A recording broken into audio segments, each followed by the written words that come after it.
Ils ne peuvent plus quitter Kinshasa pour l'intérieur du pays sans avoir informé le chef de la diplomatie congolaise. Il s'agit des ambassadeurs et autres responsables de représentation en RDC. Autre titre, le corps de l'ambassadeur italien Luca Attanasio et Vittorio sont arrivés à Rome. Enfin, poursuite de consultation pour la constitution du gouvernement de l'Union sacrée par le nouveau Premier ministre Jean-Michel Sama Lukonde ce mercredi 24 février 2021.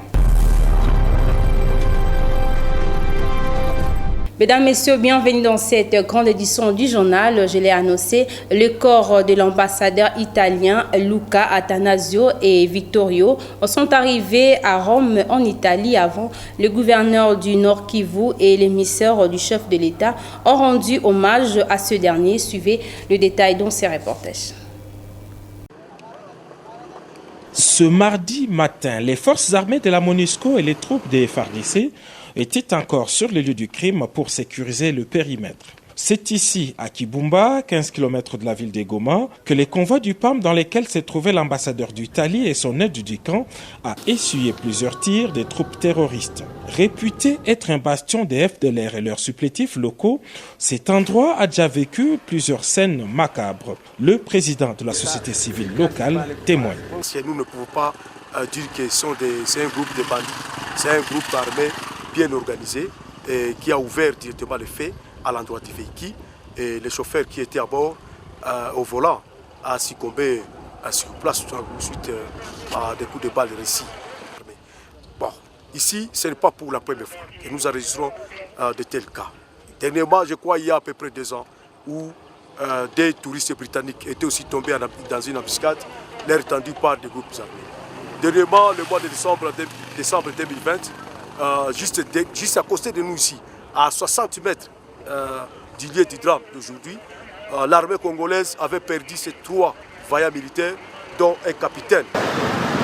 Au quartier général de la MONUSCO à Goma, tous les moyens humains et matériels avaient été mobilisés pour tenter de sauver la vie de l'ambassadeur Luca, alors que ses 2 collaborateurs avaient péri sur place. En milieu de journée, ce mardi, un gros porteur de l'armée de l'air italienne a atterri à l'aéroport de Goma avec pour mission de rapatrier le diplomate. Bien avant, Luca Attanasio et Vittorio Locavacci ont reçu les hommages des autorités congolaises.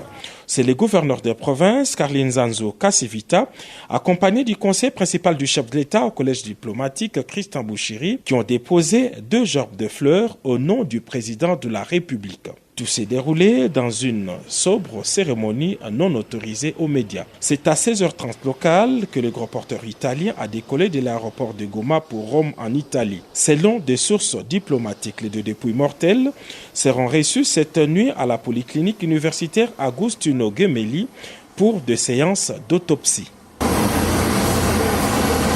Toujours dans l'actualité, les ambassadeurs et autres responsables de représentation ne peuvent plus quitter Kinshasa pour l'intérieur du pays sans en informer le chef de la diplomatie congolaise et les autres services compétents. Suivez. La République démocratique du Congo est déterminée à mettre tout en œuvre pour dorénavant sécuriser et mieux réglementer la circulation des corps diplomatiques à travers le territoire national. Ceci figure parmi des nouvelles mesures prises au cours du Conseil de sécurité qui s'est tenu ce mardi 23 février 2021 sous la très haute direction du président de la République, Félix Antoine Tshisekedi Tshilombo, dans son cabinet de travail au Palais de la Nation. Nous avons parlé des problèmes de l'heure. Nous avons perdu l'ambassadeur d'Italie, ce qui est une chose très grave parce que c'est un monsieur qui représente un pays et nous l'avons perdu dans des circonstances que nous allons élucider parce que nous allons tout faire pour pouvoir comprendre ce qui s'est passé. Et nous avons parlé des problèmes connexes qui sont des problèmes militaires reliés à cela. Les diplomates, avant qu'ils ne quittent Kinshasa, ils doivent absolument informer le ministère des Affaires étrangères qui lui-même va informer les autres instances, les autres institutions de la République qui sont concernées par le déplacement de ces diplomates. Et certainement, nous allons particulièrement leur demander de se signaler quand ils arrivent quelque part auprès des instances qui gère la localité ou la ville ou la province. À en croire la ministre des Affaires étrangères, Marine Toumbanzeza, une mission sera déployée sur terrain pour voir clair et sanctionner les auteurs du meurtre de l'ambassadeur d'Italie en République démocratique du Congo. Le Premier ministre sortant, Sylvestre Ilunga Ilunkamba, a présidé la réunion du comité de conjoncture économique ce mercredi 24 février. Suivez le compte rendu avec la ministre de l'économie, Akassia Bandouboula. Comme de coutume, nous étions réunis autour du Premier ministre, le professeur Ilunga Ilunkamba, pour la réunion de conjoncture hebdomadaire pour la période évidemment du 15 au 19 février 2020. La note de conjoncture a été présentée par le vice-ministre au plan et nous avons également traité la question liée au secteur minier qui a été présentée par le ministre des Mines. En ce qui concerne la note de conjoncture, évidemment, la période du 19 février, il faut dire que l'ambassade de France en RDC a annoncé la signature d'une convention de 12,5 millions entre le ministère des Finances et l'Agence française de développement, AFD, sur le renforcement de la chaîne de recettes par la numérisation de l'interconnexion des administrations financières. En ce qui concerne l'évolution des principaux indicateurs économiques, il faut noter qu'il y a une légère accélération du rythme de formation de prix à l'intérieur au cours de la troisième semaine du mois de février 2021. Les taux d'inflation hebdomadaires s'échiffrent actuellement à 0,097% contre 0,78% la semaine précédente. Et il est question, le Premier ministre nous a instruit, nous a martelé sur le maintien de l'applicabilité du pacte de stabilité entre le budget, les finances et la Banque centrale qui est une gage de la gestion orthodoxe des finances publiques. En ce qui concerne le secteur extérieur, nous notons également une stabilité relative à l'indicatif et une légère appréciation de 0,11% au parallèle du franc congolais face au dollar au mois de février, en période du 19 février 2021. Également, il faut noter une légère hausse de 0,79% de réserve de change. Évidemment, c'est une petite hausse, mais il faut encourager à juste titre. En ce qui concerne le secteur minier qui a été présenté par le ministre des Mines, il faut noter que pendant cette période, le cours des activités minières se sont bien comportés sur toute l'étendue du territoire national. En hommage au patriarche Antoine Gizenga, 2 ans après sa disparition, le parti lumumbiste unifié a organisé une messe d'action des grâces ce mercredi 24 février à la paroisse Notre-Dame du Congo en présence de Willy Makiashi, le nouveau secrétaire permanent de ce parti, ainsi que d'autres personnalités du monde politique. Reportage des généraux Makasila et Olivier Mawila. Cela fait 2 ans que mourit Antoine Gizenga, fondateur du parti lumumbiste unifié. À cette occasion, une messe d'action des grâces a été dite en sa mémoire ce mercredi 24 février 2021 à la cathédrale Notre-Dame du Congo. L'officiant du jour, abbé Théodore Moudiji, a dans son évangile exhorté aux fidèles la conversion de péché afin d'obtenir miséricorde de Dieu. Prenant la parole, Willy Makiashi, secrétaire général du PALU, a dans son discours évoqué l'amour patriotique qui remportera sur la haine. L'avenir démontrera à toutes les nations du monde que nul ne peut tenir le Congo s'il n'a avec lui les lumumbistes, c'est-à-dire les nationalistes congolais. Ma foi dans l'avenir, c'est que la vérité triomphera, que l'amour patriotique l'emportera sur la haine. Dans la recherche sans relâche de l'épanouissement de l'homme, le Congo apportera sa contribution dont le premier tribut a été hautement dépassé par la perte de Patrice Emery Lumumba. Je viens là prononcer les paroles émanant d'un homme que le peuple congolais, dans son extraordinaire vitalité, considère comme un vénérable héros, véritable héros. L'un des pères de l'indépendance de notre pays. De son côté, Paulin Koussoba, secrétaire provincial de Funa 3, Antoine Gizenga fut un homme qui avait incarné la politique en lui-même. Nous avons plutôt montré en face du monde que non, il était grand pour nous. C'est un homme vraiment qui incarnait vraiment, qui incarnait vraiment la politique en lui. Donc c'est un homme incomparable aux autres politiciens. Pour sa part, Benimo Peke, directeur provincial de Funa 3, cette commémoration est une façon d'immortaliser le vulnérable feu patriarche Antoine Gizenga. C'est une grande joie lorsque vous avez perdu un homme de grande taille, un homme immense. Et quand on le célèbre, c'est une façon aussi de l'immortaliser. Donc nous sommes venus chercher à immortaliser le vénérable patriarche Antoine Gizenga, un homme politique, un homme d'État, qui a su surmonter tous les coups bas et qui savait comment maîtriser la politique en RDC. Notons que cette célébration eucharistique a connu la présence de plusieurs personnalités, notamment le secrétaire général de l'UDPS, les sénateurs et députés pour ne citer que ceux-là. Dans le cadre de consultation, Lambert Mende pour le compte de CCU a été reçu par le Premier ministre Samalou Kondé, de même pour Jean-Pierre Liaou qui a conduit une délégation de députés nationaux. Suivez-les tour à tour dans ses propres recueils.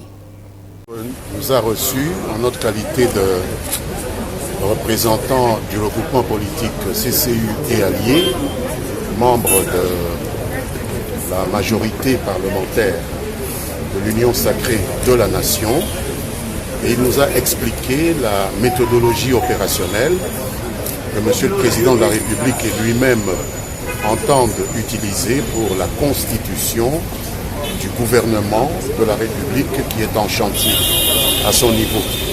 Il nous a donné les principales articulations de ce gouvernement en termes de taille, doivent répondre, selon lui, à la nécessité de réduire le train de vie des institutions, ainsi que obtenir de notre part, ce qu'il a souhaité, une contribution au programme du gouvernement qu'il est en train de rédiger et dont il viendra défendre la quintessence au niveau de la représentation nationale où nous siégeons.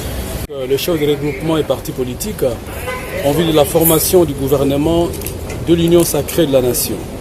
Et donc aujourd'hui était notre tour, nous avons échangé avec lui sur la manière dont il décline la vision du président, mais aussi il présente sa propre vision sur la composition du gouvernement. Il indique les critères, vous connaissez les critères, moralité, pas de casier judiciaire chargé, compétences éprouvées. Voilà, donc c'est ce qu'il a dit et nous pensons que la Code a les profils nécessaires pour pouvoir envoyer dans ces gouvernements. Et je pense que ça sera chose faite. Le Premier ministre aussi nous a indiqué les axes prioritaires de son gouvernement qui visent comme finalité le bien-être des citoyens, la santé publique, l'éducation, les infrastructures, etc. Donc ce sont les axes sur lesquels le Premier ministre a insisté. Autant que nous avons dit au Premier ministre que nous sommes prêts aussi à travailler avec lui dans cette direction, parce que nous avons cette même vocation, mais en même temps nous avons insisté sur l'efficacité de l'État, parce que ceci est un facteur déterminant pour le développement des économies du pays et l'amélioration des institutions de la République. Donc la rencontre a été très très intéressante, très riche en idées, très riche en valeurs. Le problème d'accès à l'eau et à l'électricité par tous.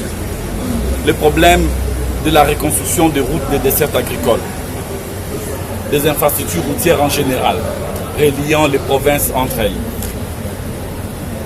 Les problèmes de la réurbanisation. Les problèmes de la réorganisation de tous les tissus sociaux qui ont été détruits.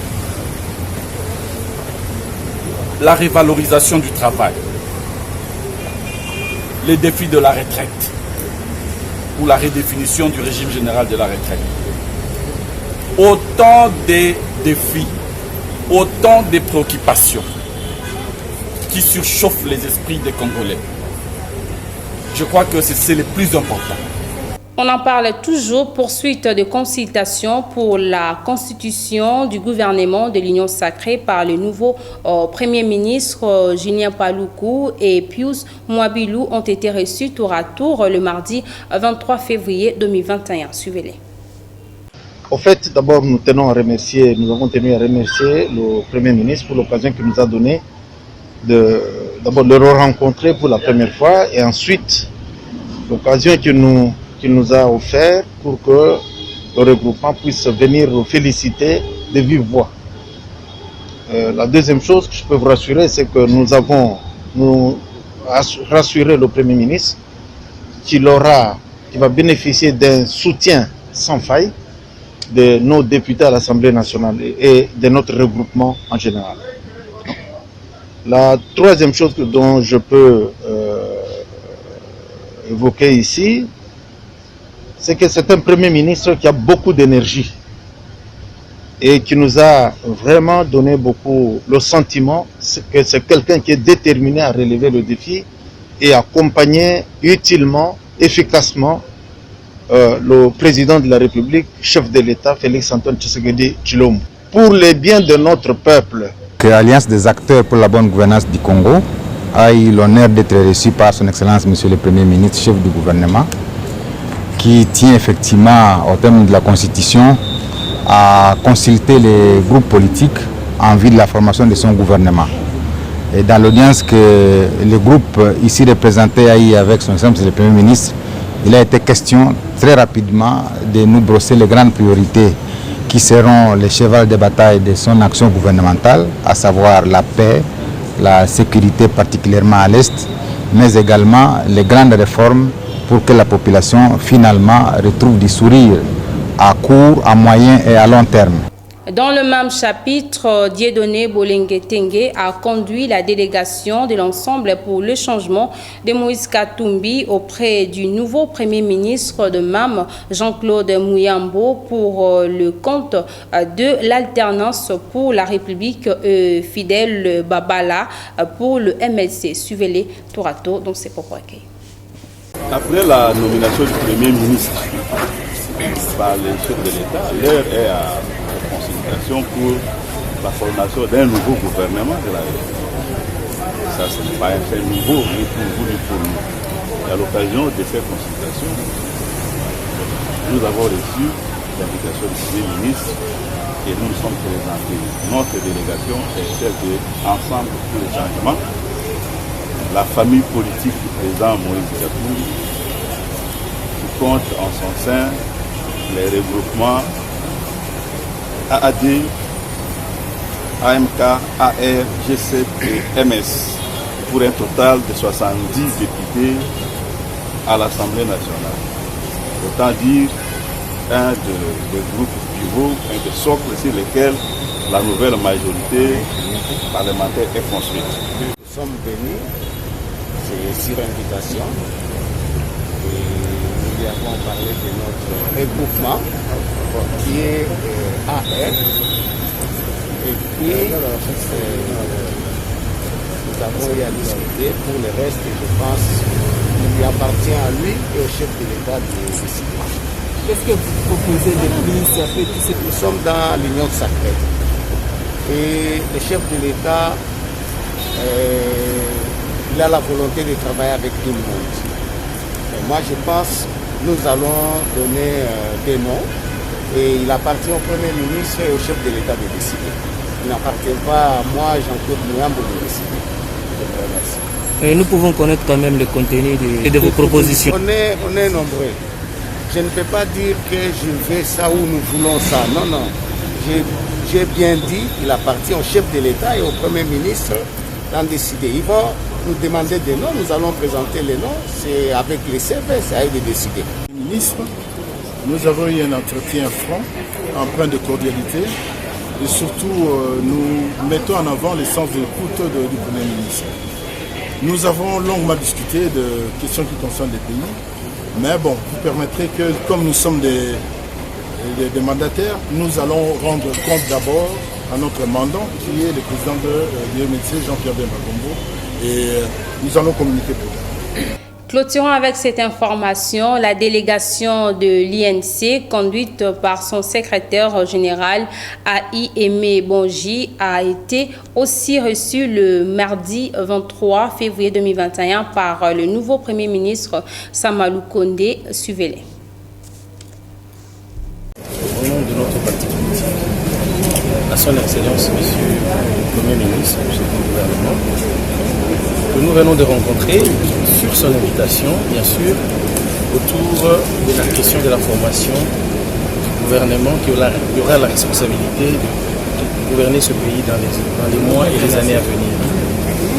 Je peux vous dire que l'entretien s'est passé dans un climat serein et on a élaboré un nombre de questions pertinentes par rapport à ce sujet. Et je peux vous dire que nous sommes sortis de cette réunion rassurés par un Premier ministre qui a les idées très claires sur son programme de gouvernement, parce qu'on en a parlé un peu, mais aussi sur la manière dont il va utiliser ce gouvernement qui va diriger ce pays à partir de très bientôt, je voulais dire. Voilà à ce stade ce que je peux vous révéler. Les discussions continuent dans les jours à venir et à chaque occasion, on n'aura pas de ce qui a été dit avec le. Voilà, vous avez compris que c'est la fin de cette édition, mais d'abord, je vous rappelle le principal titre. Ils ne peuvent plus quitter Kinshasa pour l'intérieur du pays sans avoir informé le chef de la diplomatie congolaise. Il s'agit des ambassadeurs et autres responsables de représentation en RDC. Autre titre, le corps de l'ambassadeur italien Luca Attanasio et Vittorio sont arrivés à Rome. Enfin, poursuite de consultation pour la constitution du gouvernement de l'Union sacrée par le nouveau Premier ministre Jean-Michel Samalou Kondé ce mercredi 24 février 2021. Vous avez certainement compris que c'est la fin de ce journal. Merci à Junior Tonele pour la chefferie d'édition. Merci aussi à Guilhem Mayamba, Delphin Tundula et Chardeline Teka pour la supervision technique. Et merci aussi de continuer à nous faire confiance.